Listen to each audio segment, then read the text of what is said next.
Chers amis, bonjour. Nous sommes le mercredi 2 août 2023. Il est 9 heures. Quelques news de l'Arménie, de l'Artsakh et de la diaspora arménienne. Tout d'abord, local, ici à Priva, capitale de l'Ardèche, chef-lieu de l'Ardèche. Signature donc d'un traité d'amitié, un pacte d'amitié entre la ville de Priva et la ville arménienne d'Ashtarak, à 20 km d'Erevan. Ashtarak, qui était représenté par son maire Thomas Chaverdian, et le maire de Priva, un ami de l'Arménie, Michel Vallat, a procédé donc aussi à la signature de ce pacte d'amitié entre les deux villes, avec le développement d'actions, plutôt qu'un jumelage, ce sont des actions qui vont être menées à travers les hôpitaux, à travers l'agriculture, à travers l'élevage, beaucoup de domaines qui vont développer donc les deux villes, et puis à travers aussi la musique. Donc Ashtalak pourra développer aussi l'école de musique à Priva, et donc voilà, il y aura des transferts réciproques en tout cas. Merci Michel Vallat, maire de Priva, qui est un ami des Arméniens, comme je l'ai dit, aussi notre ami. Et puis bravo aussi à cette ville d'Ashtarak, qui est dynamique et qui veut se redynamiser davantage en signant ce pacte d'amitié, donc hier en présence du consul général d'Arménie à Lyon, des personnalités, de nombreuses personnes, de nombreux élus, des responsables d'associations et des religieux. Voilà, c'était un beau moment de signature de cette amitié franco-arménienne qui est dans les faits, qui est en action, en marche. Voilà. Je referme la parenthèse. Bravo Priva, bravo aux Arméniens, bravo surtout au maire de Priva qui rapproche beaucoup sa ville avec l'Arménie. L'Arménie qu'il adore, qu'il a été plusieurs fois et qu'il soutient. Voilà, hier, on a parlé aussi de la guerre de 44 jours en Alsace, de ce corridor de la Chine qui est bloqué. De nombreux éléments ont été comme on a cité, ont été rappelés. Et puis c'est le rôle aussi de la France dans cette région-là, le soutien attendu par l'Arménie, le soutien de la France pour cette région. C'est ce qu'a aussi martelé la consul générale d'Arménie à Lyon. Voilà. Les informations, si vous voulez, donc encore les nuages noirs sont nombreux au-dessus de l'Arménie et de l'Artsakh. Septième jour, donc déjà plus d'une semaine, le corridor de la Chine reste fermé au transfert du convoi humanitaire. Les 19 camions envoyés par l'Arménie qui sont bloqués en face du corridor de la Chine pour la population arménienne de l'Artsakh, soumise depuis plus de 7 mois à un blocus qui paralyse toute l'économie, qui paralyse toute la vie et qui ressemble à une épuration ethnique menée par l'Azerbaïdjan et son dictateur Aliyev. Alors, son meilleur soutien, c'est la Turquie, vous le savez. Donc, le ministre des Affaires étrangères de Turquie avait déclaré, en compagnie de son homologue azéri il y a 2 jours, que l'Arménie devait ouvrir un corridor du Zangezur, donc au sud de l'Arménie, pour laisser passer donc le transport terrestre entre l'Azerbaïdjan et la Turquie, donc à travers le Nakhichevan. Hier, selon le Hurriyet Dali, c'est un journal quand même qui est proche du pouvoir, le président turc Recep Tayyip Erdogan a souligné l'urgence d'ouvrir immédiatement le corridor de Zangezur et de parvenir à un accord de paix global afin de faciliter la normalisation entre l'Arménie et l'Azerbaïdjan. Voilà une nouvelle fois, donc en fait, une nouvelle fois, la Turquie aide l'Azerbaïdjan à mettre la pression pour demander à l'Arménie d'ouvrir un corridor de la Chine. C'est-à-dire que sur les territoires souverains de l'Arménie, la Turquie exige l'ouverture d'un corridor alors que l'Arménie ne désire pas, l'Iran ne désire pas non plus. Voilà aussi la menace turco-azérie qui se précise de plus en plus. Et c'est l'une des causes aussi de la paralysie de ce corridor de la Chine qui est bloqué. C'est le début du pantouраnisme. De toute façon, ça ne s'arrêtera pas ici. En fait, on bloque d'abord la Chine, on demande un corridor, donc un couloir en fait, un corridor dans le Zangezur. Et après, tout doucement, on grignote le sud de l'Arménie, la région de Sunik, on grignote donc toute l'Arménie. Voilà donc, et puis bien sûr, on asphyxie l'Artsakh. C'est la politique turco-azérie qui est en œuvre, donc c'est le pantouраnisme en action et qui est une des menaces pour l'Arménie si le monde ne réagit pas. Donc l'Europe a réagi. La Cour européenne des droits de l'homme, par rapport à un citoyen arménien de 68 ans, Vakif Ratchadolian, qui avait été enlevé alors qu'il se rendait en Arménie depuis l'Artsakh avec la Croix-Rouge internationale pour être soigné en Arménie. Il est aujourd'hui dans un hôpital ou une prison à Bakou. La Cour européenne des droits de l'homme suite à la demande de l'Arménie, a donné une semaine à l'Azerbaïdjan pour fournir des informations concernant ce citoyen arménien de l'Artsakh. Voilà, donc la pression monte. L'Europe fait monter aussi la pression. Donc en fait, les condamnations, donc les demandes d'ouverture du corridor de la Chine sont venues de l'Allemagne, qui soutient la décision de la Cour internationale de justice afin d'assurer la libre circulation sur le corridor de la Chine, une décision de février donc 2023 que Bakou, comment dirais-je, ne tient pas du tout compte, alors que c'est exécutoire, hein, c'est une condamnation du plus haut tribunal d'instance donc de justice européenne, donc la Cour de justice européenne de l'AE qui demande cela et l'Azerbaïdjan n'obéit pas. L'Allemagne donc réitère sa position comme quoi il faut appliquer bien sûr la décision.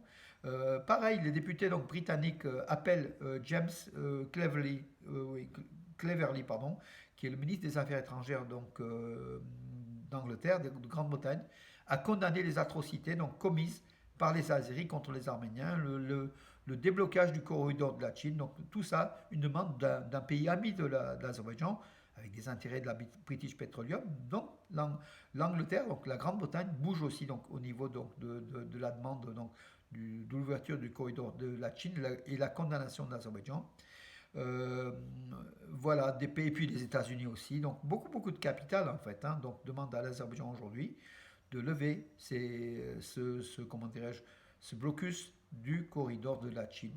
Mais bon, Bakou est derrière, soutenu par Ankara, qui se sent très très fort. Voilà. Samantha Power, aussi la directrice de l'USAID, pareil, a appelé la libre circulation du corridor de la Chine, donc la levée du blocus. Le département d'État américain a affirmé que la paix dans la région devait inclure la protection des droits et la sécurité du peuple du Haut-Karabakh. Voilà. Et Washington affirme qu'Erevan et Bakou doivent faire des compromis difficiles pour les deux camps, surtout pour les Arméniens, hein, on présume, parce qu'en fait, jusqu'à présent, ce sont les Arméniens qui ont fait des concessions qui sont, qui sont très importantes hein, au regard du territoire, de la géographie, alors que l'Azerbaïdjan n'a fait aucune concession. Et Washington parle de concessions mutuelles qui seront difficiles. Voilà, donc hier, l'ex-ministre de la Défense, David Donoyan, lors de la guerre de 44 jours, était ministre de la Défense donc, d'Arménie. Il a expliqué un peu les conditions donc, de la guerre donc, en Artsakh des 44 jours et puis les responsabilités. Donc il a quand même affirmé beaucoup de choses, beaucoup de révélations aussi. Il a aussi révélé que les avions, les 4 chasseurs russes multifonctionnels Su-30, les Sukhoi 30, ont servi en fait début novembre, pratiquement à la fin de la guerre, ont servi, même si leur charge, comment dirais-je, leurs missiles n'étaient pas tout à fait adéquats. En fait, ceux qui étaient ces avions-là de chasse avaient été commandés sans les missiles. Mais les Arméniens ont adopté d'autres missiles. Et a priori, les derniers jours de la guerre, ces avions ont quand même servi leur mission. Voilà. David Donoyan a aussi répondu à beaucoup d'éléments qui font froid dans le dos. L'armée arménienne, il a affirmé qu'en 2018, quand il est venu au pouvoir, enfin à la tête du ministère arménien de la Défense, l'armée arménienne pouvait défier 2 à 3 fois donc, sa force. C'est-à-dire qu'en fait, elle était super bien entraînée, bien préparée, et facilement elle pouvait donc, elle pouvait battre l'Azerbaïdjan. Le seul truc, c'est que ça n'a pas été ainsi avec l'arrivée de la Turquie, l'arrivée d'autres pays en fait, hein, qui ont aidé l'Azerbaïdjan à gagner la guerre de 44 jours. Voilà, donc David Onoyan a répondu à un certain nombre de choses importantes. Voilà. Le nouveau rapport de la Fondation Tatoyan. Fondation Tatoyan, c'était l'ex-ombudsman, en fait, le responsable des droits de l'homme en Arménie. Donc, avec des cartes, il a affirmé que les invasions azéries en Arménie sont ignorées. Les Azéris sont toujours présents dans au moins 3 régions d'Arménie, sur des positions avancées, donc au-delà, sur le territoire arménien, après la frontière azéro-arménienne, et il faut en tenir compte. Donc, a priori, Yerevan n'en parle plus de cette présence militaire donc, azérie sur le territoire souverain de l'Arménie. Et dans toute négociation, il faut aussi tenir compte de cela. C'est ce qu'affirme donc, la fondation Tatoyan. Carte à l'appui, photo à l'appui. Voilà. L'international arméno-russe du Dynamo de Moscou Arsène Zakharian, jeune, hein, de 21 ans je crois, serait très proche de signer au RC Strasbourg, à Strasbourg, avant d'aller à Chelsea, a priori dans un an. Voilà une bonne nouvelle. Et puis l'autre international arménien, Lucas Zelarayan, qui jouait à Columbus Crews en MLS aux États-Unis, il va finir sa carrière à Al Fatah en Arabie Saoudite. Il a signé, je crois, c'est pour 2 ans ou 4 ans, mais en tout cas, voilà, c'est l'un des clubs les plus ambitieux du championnat professionnel de football d'Arabie Saoudite. Il a donc pour 7 millions d'euros, voilà. Et puis on parle aussi d'un autre Naïr Tingizian, on parle de plus en plus de Naïr Tingizian qui joue au CSK, au Lokomotiv Moscou. On parle dans un club espagnol, on verra peut-être Vigo ou d'autres. Donc il est question donc qui viennent en Occident, en fait, Europe occidentale. Euh, Henrik Mkhitaryan, l'ex-international et capitaine de l'équipe d'Arménie, est en déplacement avec son équipe de l'Inter de Milan au Japon pour des matchs amicaux. Hier, ils ont disputé donc un match amical contre Paris Saint-Germain. Ils ont gagné, hein, face au PSG, l'Inter de Milan. Et Henrik Mkhitaryan, l'ex-international arménien, était titulaire. Il a joué les 55 premières minutes. Il a été remplacé. A priori, il est en forme. En tout cas, bravo. On aura une belle saison de football aussi qui nous fera plaisir, qui changera un petit peu des mauvaises nouvelles, hein, de ce qui se passe donc, au niveau de la sécurité, tant en Artsakh qu'en Arménie. Bon, il faut pondérer, on pense tous les jours bien sûr à l'Artsakh, aux 120 000 Arméniens qui sont pris en otage et qui sont au seuil d'un nettoyage ethnique de la part du couple maléfique turco-azéri.